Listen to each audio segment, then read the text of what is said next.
Nadreen, कभी कभी जिंदगी में इंसान ऐसे मोड़ पर आता है जहां दुआ, यकीन और तवानाई एक साथ मिलकर रास्ते खोल देती है। ऐसे लम्हात में कुछ आमाल ऐसे होते हैं जो दिल को सुकून देते हैं और रूह को नई ताकत बख्शते हैं। आज मैं आपको एक ऐसा रूहानी अमल बताने जा रहा हूं जो ना सिर्फ आपके मकसद को वाज़ेह कर देगा बल्कि आपकी नींद के जरिए आपके ख्वाबों को हकीकत के करीब ले आएगा। एक सफेद कागज लेना है, एक खालिस नीयत और साफ दिल की अलामत होती है ये चीज। उसके बिल्कुल ऊपर आपने सिर्फ एक अदद 11 ये आपने लिखना है। याद रखिए, ये आम नंबर नहीं है बल्कि एक कायनाती दरवाजा है 11।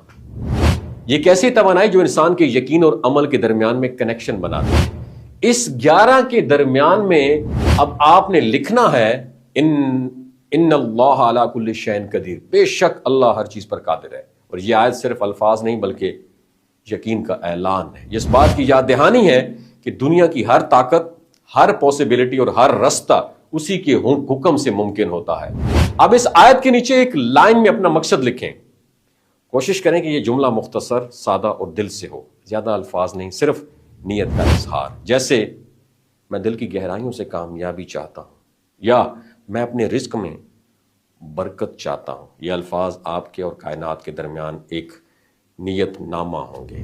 जब आप ये मुकम्मल कर लें तो कागज़ को एहतियात से फोल्ड करें, ज़्यादा तहें नहीं, बस इतना कि यह आसानी से आपके तकिए में रखा जा सके। इसे अपने तकिए के अंदर रखें, वही तकिया जिस पर आप रोज़ सोते हों। 11 घंटे, 11 दिन या फिर 11 माह में आपका मकसद पूरा हो जाएगा। अमल नींद से जुड़ा हुआ है, क्योंकि नींद में इंसान की रूह सबसे ज़्यादा पुरसुकून और खालिस हालत में होती है। जब आप सोते हैं आपका शऊर खामोश होता है और लाशऊर डायरेक्टली कायनाती लहरों के साथ कनेक्ट हो जाता है। उस वक्त ये नक्श एक तरह से एक्टिवेट होता है और आपकी नीयत आयत के जरिए एनर्जी में कन्वर्ट हो जाती है। अगर आप सफ़र में हैं या कहीं और रात गुजार रहे हैं तो इस कागज़ को अपने साथ रखें, चाहे बैग में हो या जेब में, बस इतना कि आपके करीब हो। जब भी आप सोएं ये अमल अपनी तासीर जारी रखें। याद रखें, 11 सिर्फ एक नंबर नहीं है, एक दरवाज़ा है, ईमान, नियत और यकीन के दरमियान में